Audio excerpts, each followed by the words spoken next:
활터를 보통 연주하던 거에서 2칸 정도가 돌아간 정도로 조이거나 2칸 정도가 덜 조이게끔. 바이올린에 대해 궁금한 내용 있으시면 언제든지 댓글로 남겨주세요.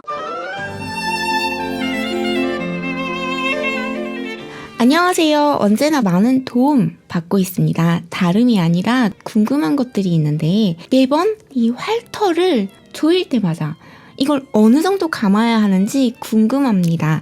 좀 느슨하게 하면 활이 잘 떨지는 않지만 좀 힘을 주면 나무가 줄에 닿고 좀 더 조이면 너무 활이 통통거려서 떨리고요. 저는 그래서 좀 많이 조이고 하는 편인데 이게 맞는 건지 그걸 잘 모르겠네요. 그리고 답변해 주시는 김에 활 고르는 법이랄까? 가벼운 거, 무거운 것의 차이, 단단한 것과 부드러운 것의 차이 등등. 제가 가볍고 싼 게 있는데 나무 느낌은 이게 더 저한테 맞는데 좀 비싼 건 뭐 그래봐야 700불 정도? 이것도 그래도 비싼데? 상대적으로 무거운 대신 털이 좀 좋은 것 같아서 확실히 소리는 잘 납니다. 대신 좀 버겁죠. 그럼 가볍고 좋은 털을 가진 것으로 좀 비싼 걸 다시 사야만 하는 것인지 궁금합니다. 이렇게 말씀을 주셨어요. 이제 또다시 활에 대한 질문인데요. 그래도 지금까지 저도 보니까 활터를 어느 정도로 이렇게 조여야 하는지 이런 이야기를 저도 유튜브에서 본 적은 없는 것 같아요. 제가 이거를 어느 정도로 이야기를 해야 맞는지 잘 몰라서 그냥 한 이 정도라고 생각을 했어요. 활터를 어느 정도로 조일 것이냐.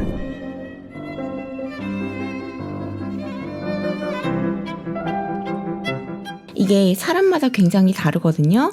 그런데 여기에 저는 좀 손가락이 얇은 편이라 그런데 제 새끼손가락 기준이 약간 연필 기준이라고 볼 수 있을 것 같더라고요. 그래서 가장 조였을 때 가장 중심 부분 있죠. 이 중심 부분 기준으로 여기에 연필 하나 정도가 들어가는 정도? 또는 연필보다 조금 더 조인 정도라고 보면 될 것 같아요. 가운데 기준으로 연필 하나가 이렇게 들어가는 정도. 이렇게 들어가는 정도. 그냥 생각해보다가 가장 그냥 만만한 게 연필인 것 같아서 연필로 하나가 충분히 왔다 갔다 할 정도로 하면 그 정도가 미니멈이라고 생각하시면 될 것 같아요. 연필은 상당히 얇거든요. 근데 이 활은 그에 비해서 조금 탄력성이 있기 때문에 이 활을 연필이 버겁게 뚫고 지나가느냐 아니면 그냥 넉넉하게 왔다 갔다 교차할 정도로 활터를 조이느냐 이건 또 굉장한 차이일 수 있거든요. 저는 연필 하나가 거뜬하게 넉넉하게 왔다 갔다 하는 정도로 줄이면 그게 미니멈이라고 생각하실 것 같아요. 가장 덜 조이는 정도에서 봤을 때 그렇게 연필이 충분히 왔다 갔다 할 정도면 되겠다라는 기준으로 좀 말씀을 드리면 이해가 확실할 것 같아요. 나랑 바이올린 배울래 뿅. 다음에 연필 정도가 왔다 갔다 하는 그 정도보다 더 조이느냐 덜 조이느냐 이거는 그 다음에 어느 정도 선호도에 의해서 자기가 연주하면서 이 정도 하면 충분히 탄력이 있어 아니면 뭐 조금 더 조여가지고 이게 더 탄력이 있어 이렇게 선호도에 의해서 이제 그 다음에는 정해지는 건데 그냥 가장 보편적으로 이야기했을 때는 연필 하나 정도로 조이면 된다고 일단은 말씀을 드리는 게 가장 정확할 것 같습니다. 그리고 나서 와중에는 좀 스타카토가 많거나 모차르트처럼 짧은 그리고 부드럽게 레가토로 이어지는 로맨틱한 낭만파 음악들 있죠. 이런 약간 선율 위주의 곡들을 할 때는 살짝 활을 이 나사가 사실은 동그란 것도 있고 이렇게 각진 게 있거든요. 그럼 하나, 둘, 셋, 넷, 다섯, 일곱, 여덟. 팔각형인데요. 약간 활터를 내가 보통 연주하던 거에서 이거를 2칸 정도가 돌아간 정도로 조이거나 2칸 정도가 덜 조이게끔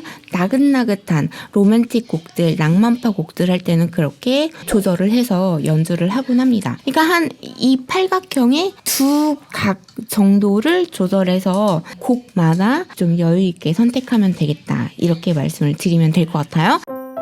Smash that like button. 구독해주세요. 그리고 활을 어떻게 고르느냐, 또 활털 좋은 거 하니까 소리가 더 잘 나는 것 같다 이렇게 말씀을 하셨는데, 사실상 활털은 저조차도 미국에서 활털을 갈 때도 있고 독일에서 활털을 갈 때도 있고 한국에서 갈 때도 있어요. 근데 어느 정도는 거의 그냥 평준화됐다고 봐도 과언은 아닐 것 같습니다. 그러니까 웬만해서는 나쁜 활털을 쓰는 악기상 아저씨 분들은 없는 것 같아요.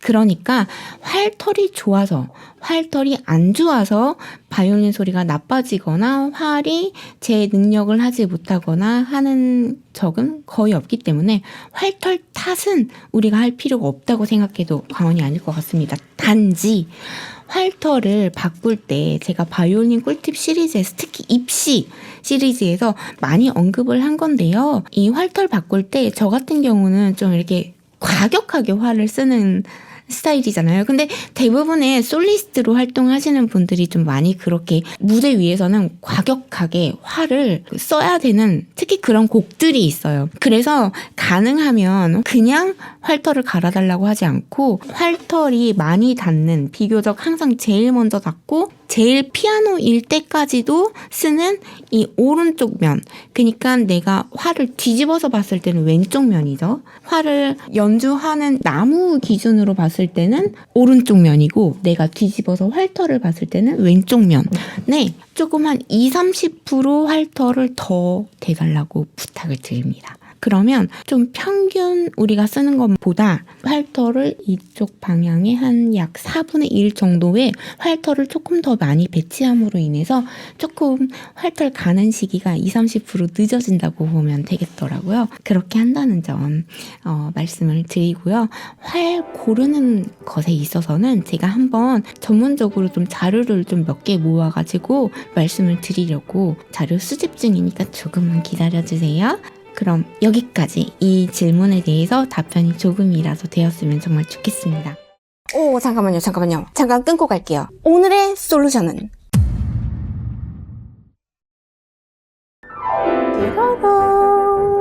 이번 영상도 마음에 들으셨다면 여러분의 구독과 좋아요 그리고 따뜻한 댓글까지 남겨주고 가주시면 정말 큰 힘이 됩니다. If you enjoyed this video, please don't forget to subscribe and like. And if you leave a comment, it would be huge support to me. Thank you so much.